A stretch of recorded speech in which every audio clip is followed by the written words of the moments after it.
Hi all! Everything in my video is pulled from the public domain, and I am using them under the Fair Use, Fair Dealings guidelines. Everything I say is my own opinion. You should look into this information for yourselves, but I'm pretty sure I'm right. Good morning, everybody. All right, I wanted to start off with these pictures of Finn. We took him out to the land. It was a muddy mess, and he could not have been happier, scampering through the mud, making a mess of himself. You know, of course, we had just had him bathed and groomed and clipped, and yeah. Anyway, he was so happy that he fell asleep in the car going home. Such a sweetheart. All right, we have a lot to cover today, so let's just jump in and get there. Oh my goodness, let's go. To start off with, Charles went to service on Sunday church services. I don't believe Camilla was with him. I'm not sure what the deal was there, but he didn't seem the least bit bothered about the excerpts from the book. I doubt he's going to read it, just like he didn't watch the Netflix documentary, just like he didn't watch any of the other stuff that Harry and Meghan did. He just went on with himself and his work. Good for him, you know, really. So yeah. So he was out at church and he was doing his thing. Like I said, good for him. All right, moving on. Next up, Zara and Mike Tyndall were at the Magic Millions Polo and Show jumping event on the Gold Coast in Queensland, Australia, with, of all people, Chris Hemsworth and his wife, Elsa. Good for them. Glad they're getting out. Love the pink jacket, Mike. Looking good. All right, moving on. It's coming out with a blind item that apparently Meghan is tired of borrowing jets from friends and now she's shopping for her own. I think what's going on is the friends aren't loaning them the private jets anymore. Yep. All right, moving on. Next up, I found this interesting. Fluffy Avenger pointed out, rightfully so, that on Twitter there are these photos that are supposed to prove that William attacked Harry. And they show, as you can see, bruises and what looks like teeth marks. Who knows? But if those pictures are real, how come in these photos that were taken the same night, you don't see any of those marks on Harry's hand, on either of the hands? I think somebody photoshopped something. All right, moving on. We all know that Meghan has this thing about the Disney princesses. She lost her voice like Ariel and blah, blah, blah. Well, how about the story about Harry rowing her over to the island where she had to, get through the thickets to get to Diana's grave. And then when she got to Diana's grave, she knelt down and put her hands down. Yeah, anybody else see a resemblance there? Next up, in the book, Harry talked about Caroline Flack, who is now deceased. Now, they called her Harry's bit of rough. So Miss Flack's former publicist spoke out, which I completely agree. She said it was gross the way Harry revealed private details about Caroline and how she laughed off things in public, but obviously in private she was very hurt. And I love what she wrote at the end, that maybe he and Meghan Markle should be considering the pain they caused Queen Elizabeth, just as she lost her husband of 70 years and while she was on the path to her final goodbye. And she also thinks that the royal family should strip him of his titles. I agree. I have to say that putting somebody in your book who is deceased and cannot speak for themselves, in my opinion, I agree. That is a very low blow, especially when you consider why she's not here anymore. You know what I mean? I think it's terrible. All right, now moving on. Here we go. More inconsistencies. Remember, Prince Harry said he was not William's best man because he didn't give the best man speech. It was all a lie, and it was actually these two other friends of William's who gave the speech. We'll come to find out, of course, that is not what happened at all. Apparently, it was a three-way speech. Harry emceed it, and the other two gentlemen spoke, with Harry bringing them in, doing the banter.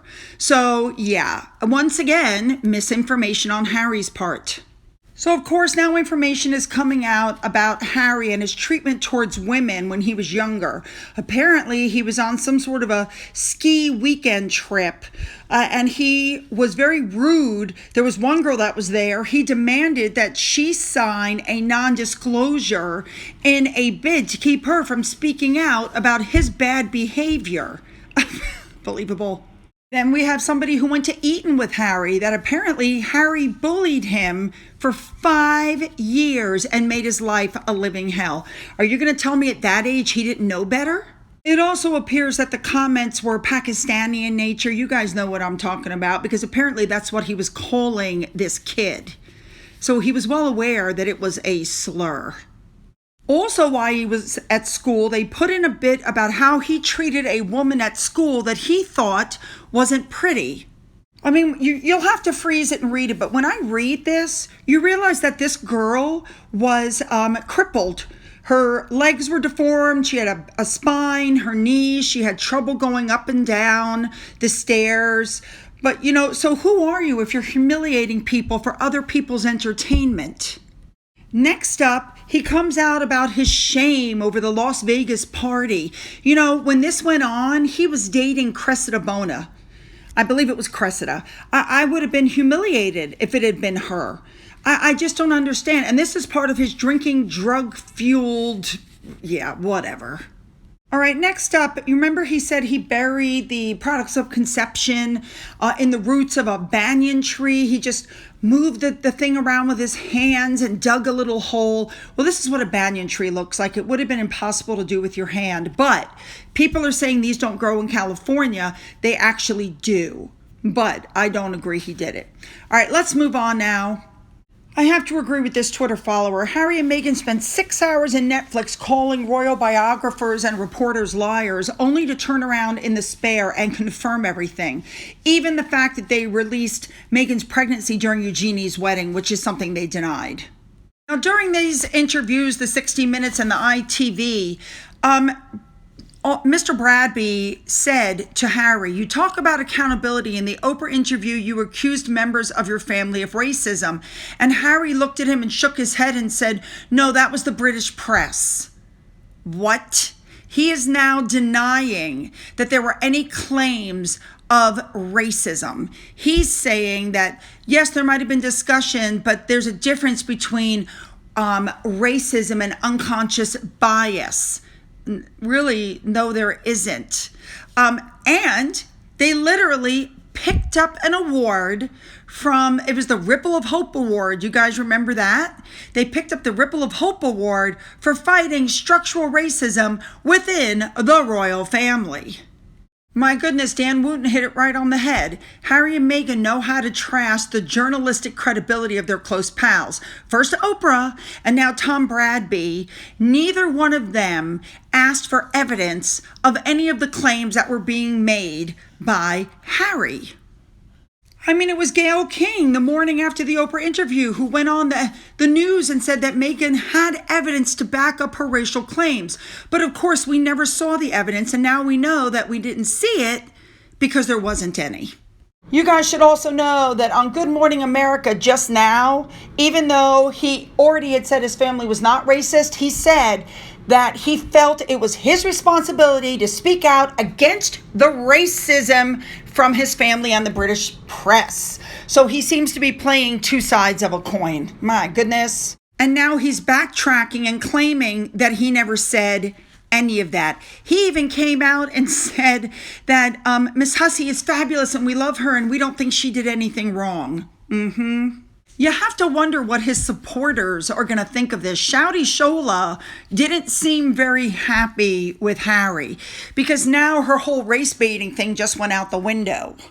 But what he's done is he's taken everybody's attention off the whole race thing and he's turned it on Camilla. He has started a whole fight with Camilla.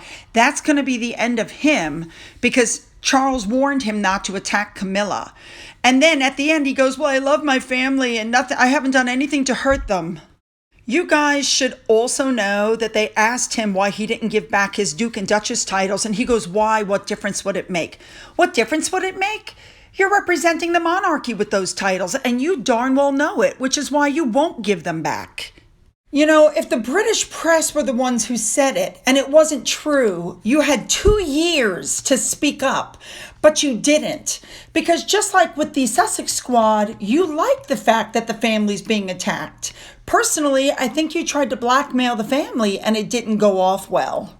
Next up in his book, he discusses the Wreaths and he said he pleaded 4 times with the palace to have a wreath laid in his honor, and it was denied. And he said that that was a sneak preview of the palace's plan to cut ties with him. What he's forgetting to mention is that these wreaths that are laid are not personal. They represent different branches of the military, and he no longer represented these people. That's why the request was denied. So instead, Harry asked an instructor to place the wreath at a Iraqi and Afghanistan memorial in central London. But we know what happened. He and Meghan went days earlier to the cemetery, brought a fashion photographer, trampled all over American graves, did their own little service, and then released it the same day, which was days later, to try to take the attention away from the royal family.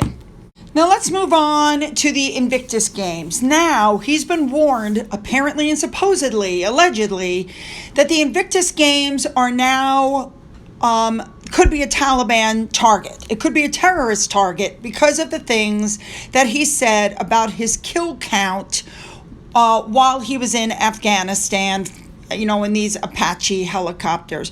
Probably not a smart thing to do. And they're saying that the organizers have been warned to distance themselves from Harry before something ugly happens at one. I mean, you could see it. You could see people would go to the Invictus Games. Look what the Taliban did with Salman Rushdie. They waited 30 years to try to attack him. He lost an eye, but they waited 30 years. Now, a few other things that came out in the interview just to show you his frame of mind. He apparently got a chauffeur to drive him through the tunnel where his mother had been killed 20 some odd years ago at that speed to try to experience, I'm air quoting, experience what she went through. Okay?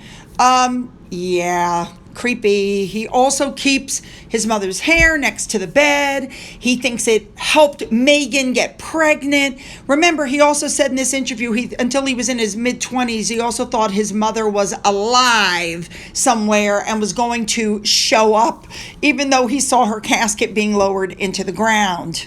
Other things that came out that show this weird obsession with Diana is this one that from the book when Meghan was apparently in labor. Apparently, she got into a bath listening to some music.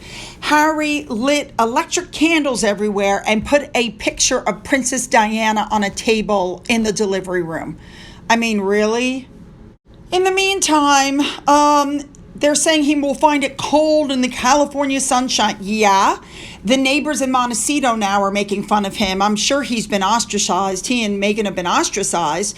And articles are coming out saying that Harry has never accepted his things that he does when he is, as an adult. He's still acting like he's 12-year-old. Now, the 25 Taliban kill comment is exactly part of the problem. While his friends have come out to say, well, that's a normal thing. They keep a kill count. Absolutely, they do.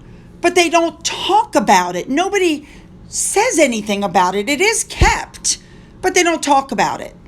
So what's going on now is Omid Scobie and Peter Hunt and all of them are saying, well, the problem is you guys didn't see what he said in the full context. And if you did, you would understand. But the full context doesn't read much better than the excerpts that came out. Now, Harry says that one of the things he learned is that you have to take responsibility for yourself. And yet there's a whole passage in there that about his army captain, his squadron commander, and he attacks him saying that he was jealous of him. Really? That's what you get for accountability? So Harry's words, putting it in context didn't change anything. And what's going on now is that the UK has had to increase their security because now it's gone outer limits. There's a hate preacher who's all about jihadi and all this kind of stuff, and he's calling for Harry to be cut down. He's calling for the royal family to be cut down.